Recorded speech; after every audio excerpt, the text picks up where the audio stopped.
Думаю, ни для кого не секрет, что все новое – это хорошо забытое старое. Как бы стремительно ни развивалось общество, каким бы динамичным ни был технический либо технологический прогресс, всегда есть база. Та самая вечная классика, с чего все началось. Как, например, в случае с Kingdom Rush Battles, а если быть более точнее, с новой ареной и новыми картами сегодняшнего глобального обновления. Конечно же, я говорю про самую первую часть Kingdom Rush.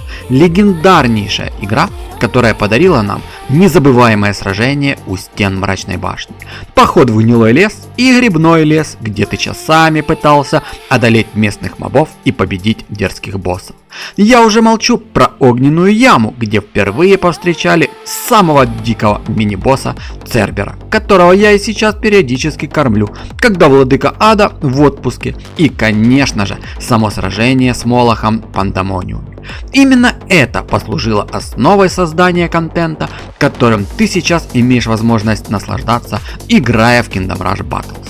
Новый сезон игры под названием Заброшенная долина – это те самые некогда цветущие, а нынче непригодные к жизни земли Валардула. Новая арена включает в себя 3 абсолютно новых уровня, новых врагов, новые бустеры и новые заклинания. Ну и конечно же, куда без этого, нового мощного, коварного и гнусного босса.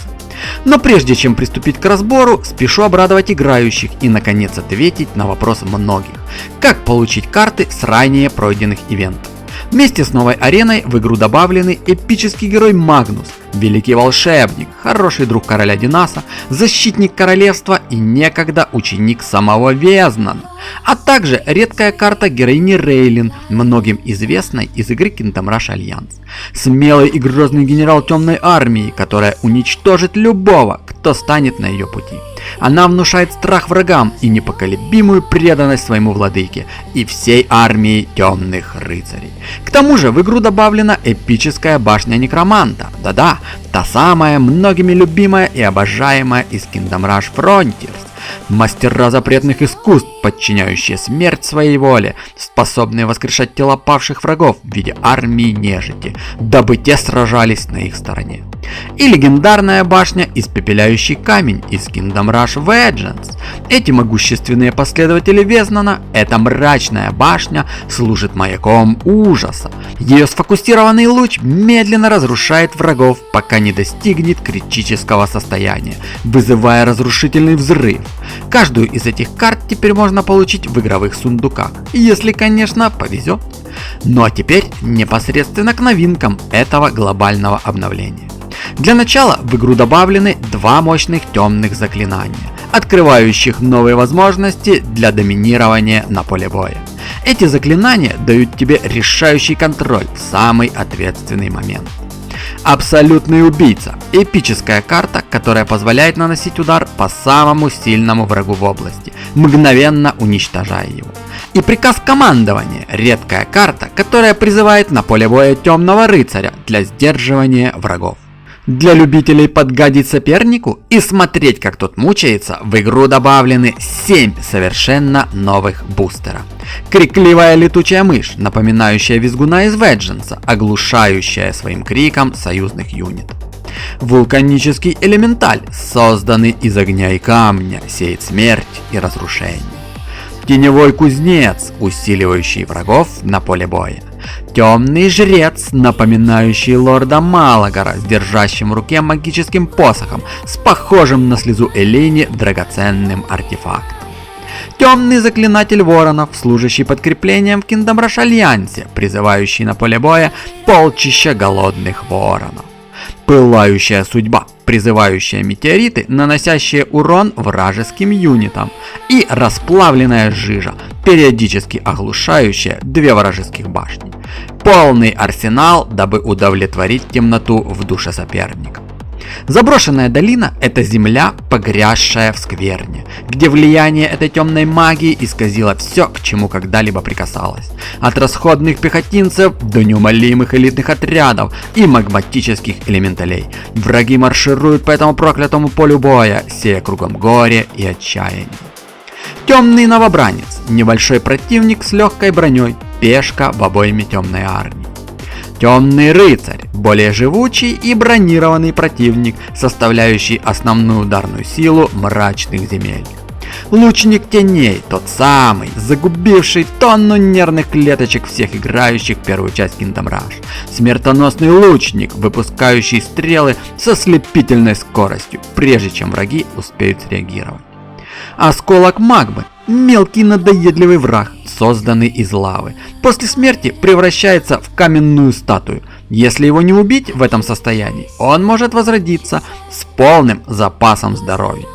Темный ворон атакует союзного юнита с воздуха в течение нескольких секунд, затем продолжает движение по своему пути. Всадник на ракете, летающий бронированный противник, который активирует ракетный ускоритель при первом попадании по врагу. Темная кавалерия стремительно атакует врага, оглушая его на несколько секунд. После смерти спешивается в виде темного рыцаря. Темный убийца, мощный и жирный враг, который после смерти оставляет на поле боя свой боевой меч, который другие темные рыцари могут забрать и стать теми же неумолимыми убийцами. Ну и вишенка на торте всего этого ужаса — босс новой арены, боевой дирижабль. Этот огромный воздушный убийца летит по своей собственной траектории, оглушая башни по мере своего продвижения, сбрасывая смоляные бомбы и оглушая башни на несколько секунд. Безумие по-другому и не назовешь. Ну и напоследок немаловажный момент, касающийся всех играющих на стадионе. Как говорится, для того, чтобы подняться, сперва необходимо упасть. Каждый игрок откатывается к уровню новой арены, и чтобы вновь попасть на стадион, предстоит преодолеть все вышеупомянутые препятствия. Правила на стадионе также изменились. В новом сезоне Kingdom Rush Battles представлены уровни лиги, которые группируют игроков по количеству медалей. От бронзовой до серебряной, от серебряной до золотой, от золотой к алмазной и, наконец, от алмазной до лиги, где сражаются только чемпионы, дабы доказать свое мастерство и разблокировать потрясающие награды. Награды выдаются на разных этапах прохождения лиги, а также сразу после достижения новой лиги. Качество наград улучшается с каждой лигой, от скромных призов до самых уникальных за достижение наивысшего результата в конкретном сезоне. По итогу только лишь 150 лучших игроков соревнуются за особые награды, трое из которых получают уникальные призы. А еще, это для тех, кто все же досмотрит видосик до конца, в игру добавляют новый, правда не совсем пока понятный ивент. Разбираться будем уже на практике по ходу дела. Из того, что я понял, будут 3 новых особых заклинания, используя которые в сражениях, заменив их на традиционные, дополнительно будут фармиться монетки и накапливаться в особой свинке. Пока длится событие, монетки капают, как в игре в кальмара, только союзников убивать не надо, только врагов. По завершению ивента, если свинья будет полной, мы получаем возможность разбить копилку и забрать себе все добытое кровью и потом золото. Посмотрим, как это будет работать в реальном бою. Одним словом, добро пожаловать в ад, и пусть победит сильнейший. Ну а я буду прощаться. Не забывай подписываться на канал и ставить лайкосики под видео. Берегите себя, и да пребудет с вами сила. Всех обнял.